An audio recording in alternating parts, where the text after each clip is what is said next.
इसमें एनएसए अजीत डोभाल और चीन के विदेश मंत्री वांग यी के बीच ये बैठक हुई। जिस जरा विस्तार से आपको बताएं तो पहले सीमावर्ती इलाकों में शांति हो, दूसरा द्विपक्षीय संबंधों में स्थिरता आए, स्थिर विकास को बढ़ावा मिले, उसके अलावा नाथुला सीमा व्यापार को भी बढ़ावा मिले और साथ ही साथ कैलाश मानसरोवर यात्रा की बहाली हो और नदियों को लेकर डेटा शेयरिंग भी हो। तो ये 6 पॉइंट्स हैं जिन पर सहमति बनी है इस महत्वपूर्ण बैठक में। और मैं समझता हूँ कि भारत ने बड़ी समझदारी एंड इन अ कनिंग वे चीज़ों को रिजॉल्व किया है। और ये अजीत डोभाल साहब और चाइनीज फॉरेन मिनिस्टर वांग यी जो है, उन्होंने ये जो एग्रीमेंट किया है ख़ास तौर पे पेट्रोलिंग अरेंजमेंट्स के हवाले से, एंड सबसे बढ़ के ये जो सरोवर यात्रा, ठीक है जी, वो अब रिज्यूम हो जाएगी। और ये एक ऐसी बात थी जिस पर पूरी दुनिया हैरान थी कि अच्छा चाइना और इंडिया के बीच ऐसा कोई मामला हो सकता है, और वो हुआ। तो इससे पता ही चलता है कि दोनों नेशंस यानी इंडिया और चाइना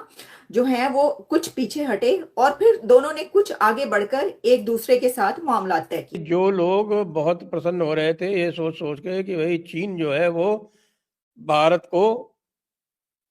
घुटनों पर ला देगा, वो ये देखकर अब आश्चर्यचकित हो रहे हैं कि यार ये चीन तो लगातार पीछे पीछे जा रहा है। लड़ाई झगड़ा है जो उनके आपस में डिफरेंसेस हैं, उसको भी लगता है कि वो सही करने के मूड में। जय हिंद दोस्तों, स्वागत है एक और वीडियो में। दोस्तों, भारत और चीन आपसी संबंधों को मजबूत करने में जुटे हैं। एलएसी पर गश्त समझौते के बाद दोनों देश कैलाश मानसरोवर यात्रा फिर से शुरू करने पर सहमत हुए हैं। राष्ट्रीय सुरक्षा सलाहकार अजीत डोभाल की चीन यात्रा के दौरान ये सहमति बनी। अजीत डोभाल और चीनी विदेश मंत्री वांग यी की मुलाकात में दोनों देशों के बीच संबंधों को बढ़ावा देने के लिए 6 मुद्दों पर सहमति बनी। भारत ने चीन के साथ सीमा विवाद के निष्पक्ष समाधान पर जोर दिया। अजीत डोभाल और वांग यी ने कैलाश मानसरोवर यात्रा को फिर से शुरू करने, नदी से संबंधित आंकड़ों को साझा करने और सीमा पार सहयोग के लिए सकारात्मक दिशा पर ध्यान केंद्रित करते हुए वार्ता की। हालांकि विशेष प्रतिनिधि स्तर की 23वीं वार्ता के संबंध में भारत के बयान में 6 सूत्री सहमति का जिक्र नहीं किया गया,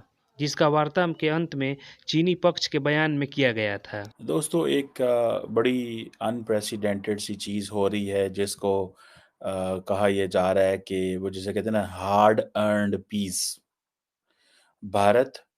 और चाइना के दरमियान एक हार्ड अर्न्ड पीस जो है वो सामने आ रहा है। आपको पता है कि भारत के national security adviser Ajit Doval साहब जो हैं, वो गए हुए थे चाइना, और वो सुनने में आया कि जो पेट्रोल एग्रीमेंट है, बॉर्डर पेट्रोल एग्रीमेंट है, उसके ऊपर भी पहुंच गए हैं। और ये जो लंबा स्टैंड ऑफ था, बेसिकली जिसकी बुनियाद, जिसे कहते हैं ना, जिसका सलूशन जो है वो अभी हाल ही में जो है वो जब नरेंद्र मोदी साहब और शी जिनपिंग मिले, तब वो हुआ। अब कहा जा रहा है कि दोनों मुल्क जो हैं वो दे आर कमिटेड कि fair, reasonable and mutually acceptable framework जो है वो सेटल किया जाएगा और हमेशा के लिए लॉन्ग स्टैंडिंग बॉर्डर डिस्प्यूट जो है इसको ख़त्म किया जाएगा।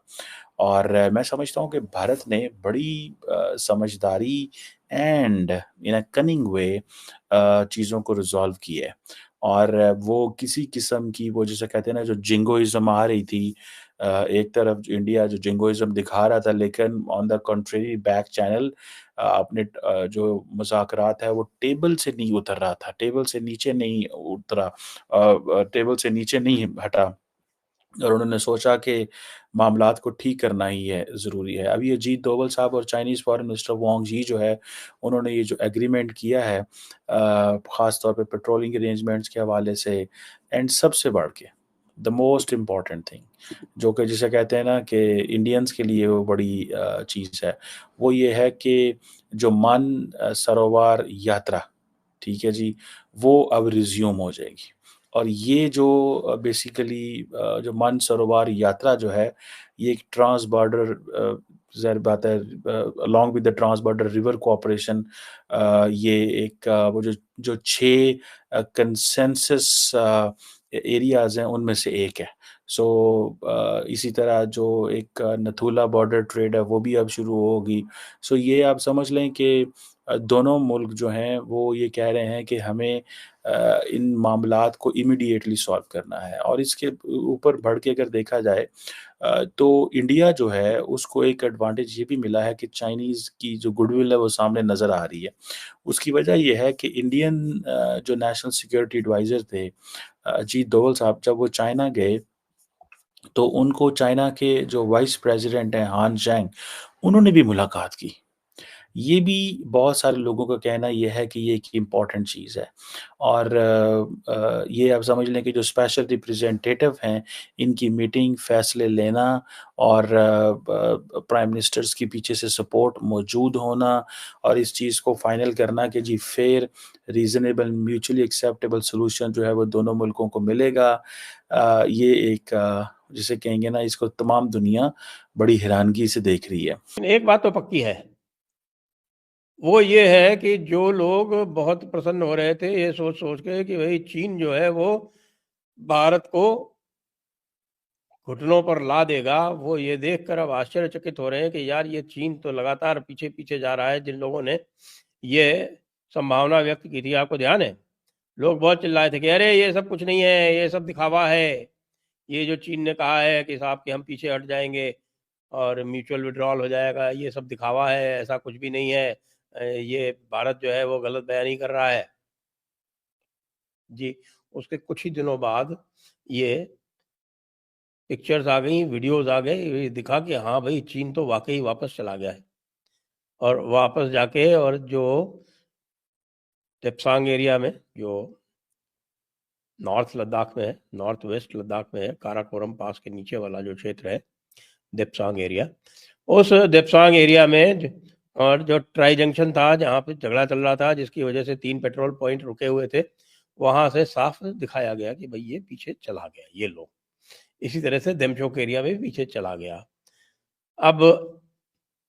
बात ये हो रही है कि साहब की है अब आगे के बॉर्डर डिलिनिएशन यानी डिलिमिटेशन जिसको बोलते हैं इंटरनेशनल लॉ में,